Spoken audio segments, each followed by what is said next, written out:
नवाज बोले मोदी आते तो ज्यादा अच्छा होता। एससीओ क्या है जिसके लिए पाकिस्तान जा रहे हैं एस जयशंकर। इसमें दबदबे के लिए चीन रूस में भिड़ंत। विदेश मंत्री के तौर पर एस जयशंकर का ये पहला पाकिस्तान दौरा होगा। एससीओ की मीटिंग में शामिल होने अगर मोदी आते तो ज्यादा अच्छा होता। मुझे उम्मीद है कि मैं उनसे जल्द मुलाकात करूंगा।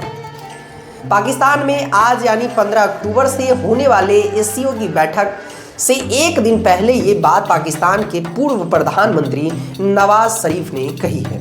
दरअसल आपको बताएं, दरअसल पाकिस्तान ने अगस्त में प्रधानमंत्री मोदी को एससीओ का न्योता भेजा था, लेकिन दोनों देशों के बीच खराब रिश्तों के चलते विदेश मंत्री एस जयशंकर इस बैठक में शामिल होंगे। जयशंकर वहां करीब 24 घंटे बिताएंगे।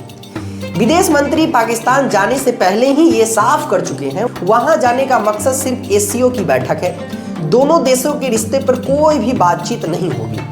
भारत के अलावा रूस और चीन समेत 10 देशों के प्रतिनिधि भी एससीओ की बैठक में शामिल होंगे। इसके मद्देनजर सुरक्षा को पुख्ता करने के लिए इस्लामाबाद में लॉकडाउन लगा दिया गया है। साथ ही पूरे शहर में 3 दिन के लिए छुट्टी की घोषणा भी कर दी गई है। एससीओ की बैठक से पहले इस्लामाबाद में सेना को भी तैनात किया गया है। एससीओ की बैठक से पहले इस्लामाबाद में सेना के कई टुकड़ियों को तैनात किया गया है।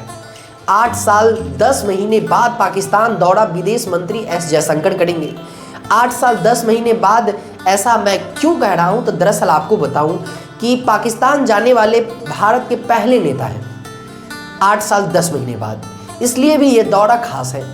उनसे पहले 25 सितंबर 2015 को भारत के प्रधानमंत्री नरेंद्र मोदी पाकिस्तान के दौरे पे गए थे।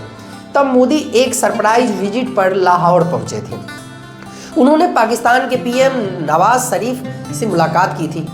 उनके इस दौरे के बाद से भारत के किसी भी प्रधानमंत्री या मंत्री ने पाकिस्तान की यात्रा नहीं की है।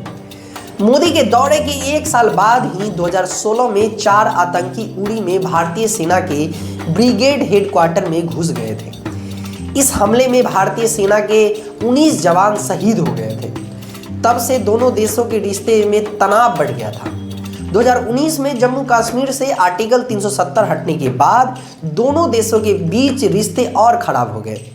हालांकि इस सब के बावजूद पिछले साल गोवा में एससीओ देशों के विदेश मंत्री की बैठक में हिस्सा लेने के लिए पाकिस्तान के तत्कालीन विदेश मंत्री बिलावल भुट्टो भारत आए थे। एससीओ में ऐसा क्या है कि भारत पाकिस्तान आपसी दुश्मनी किनारे कर इसकी बैठक में शामिल हो जाते हैं? दरअसल आपको बताएं, संगठन से जुड़े हुए 3 अहम सवाल हैं जिसका जवाब हम आपको देंगे।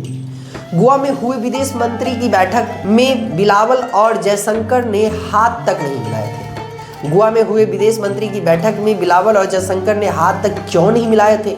ये भी सबसे बड़ा सवाल है। सवाल नंबर 1, एससीओ कब बना, इससे बनने की जरूरत क्यों पड़ी? जवाब आपको बताएं, 1991 में सोवियत यूनियन कई हिस्सों में टूट गया। इसके बाद रूस के पड़ोसी देशों के बीच बाउंड्री तय नहीं होने की वजह से सीमा विवाद शुरू हो गया। ये विवाद जंग का रूप न ले ले, इसके लिए रूस को एक संगठन बनाने की जरूरत महसूस हुई। रूस को यह भी डर था कि चीन अपनी सीमा से सटे सोवियत यूनियन के सदस्य रहे छोटे छोटे देशों की जमीन पर कब्जा न कर ले। ऐसे में रूस ने 1996 में चीन और पूर्व सोवियत देशों के साथ मिलकर एक संगठन बनाया। इसका ऐलान चीन के शंघाई शहर में हुआ। इसके लिए संगठन का नाम शंघाई 5 रखा गया। शुरुआत में इस संगठन के 5 सदस्य देश में रूस, चीन, कजाकिस्तान, किर्गिस्तान, ताजिकिस्तान शामिल थे। जब इन देशों के बीच सीमा विवाद सुलझ गया तो इसे एक अंतर्राष्ट्रीय संगठन का रूप दिया गया। 2001 में इन 5 देशों के साथ एक और देश उज्बेकिस्तान ने जुड़ने का ऐलान किया, जिसके बाद इसे शंघाई कोऑपरेशन ऑर्गेनाइजेशन यानी एससीओ नाम दिया गया। अब सवाल नंबर 2, भारत एससीओ में कब और क्यों शामिल हुआ? ये सबसे बड़ा सवाल है कि भारत आखिर जब शामिल हुआ तो देश कौन सा था और क्यों जरूरत पड़ी कि एससीओ में शामिल होना पड़ा? जवाब है, एससीओ बनने के बाद भारत को भी इसमें शामिल होने का न्योता दिया गया था। हालांकि उस समय भारत ने इसमें शामिल होने से इनकार कर दिया था। इस बीच चीन ने पाकिस्तान को इस संगठन का सदस्य बनाने के लिए मुहिम शुरू कर दी। इससे रूस को संगठन में चीन के बढ़ते दबदबे का डर लगने लगा। तब जाकर रूस ने भारत को भी इस संगठन में शामिल होने की सलाह दी। इसके बाद 2017 में भारत इस संगठन का अस्थायी सदस्य बना। भारत के इस संगठन में शामिल होने की 5 और वजह भी है जो आपको हम दरअसल बताएंगे। भारत का ट्रेड एससीओ के सदस्य देशों के साथ बढ़ता जा रहा था। ऐसे में इस संगठन से संबंध बेहतर करने के लिए सेंट्रल एशिया में अगर भारत का पहुंच बढ़ानी है तो शंघाई कोऑपरेशन ऑर्गेनाइजेशन अहम है। इसकी वजह से है कि इस संगठन में सेंट्रल एशिया के सारे देश एक साथ बैठते हैं। अफगानिस्तान पर अपना पक्ष रखने के लिए भारत के पास कोई दूसरा संगठन नहीं है। अगर भारत को अफगानिस्तान में अपनी भूमिका तय करनी है तो उसे इस सभी देशों के सहयोग की जरूरत है। आतंकवाद और ड्रग्स की समस्या को खत्म करने के लिए भारत को एशिया के देशों के सहयोग की जरूरत है। बहुत सारे ऐसे चीज हैं जो भारत के इस सब की जरूरत थी। सेंट्रल एशिया के देशों को भी इस संगठन में भारत की जरूरत थी।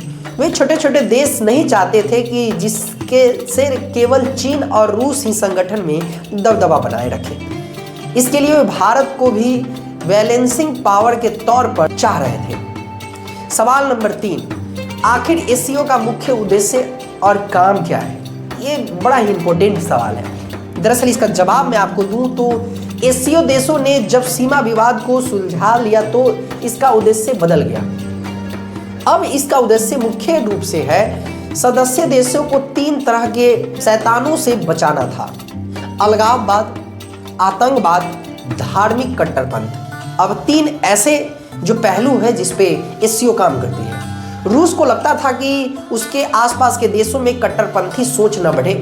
अफगानिस्तान, सऊदी अरब और ईरान के करीब होने की वजह से ताजिकिस्तान और उज्बेकिस्तान में आतंकी संगठन पनपने भी लगे थे, जैसे IMU यानी इस्लामिक मूवमेंट ऑफ उज्बेकिस्तान और किर्गिस्तान में HUT। ऐसे में एससीओ के जरिए रूस और चीन ने इस 3 तरह के शैतानों के खिलाफ लड़ाई जारी रखी। इसके अलावा सदस्य देश के बीच आपसी विश्वास और संबंधों को मजबूत करना भी इस संगठन का मुख्य काम है। सदस्य देश के बीच ये संगठन राजनीतिक, व्यापार, इकोनॉमिक, साइंस, टेक्नोलॉजी, एनर्जी, पर्यावरण संरक्षण जैसे क्षेत्रों में सहयोग बढ़ाने का काम कर रहा है।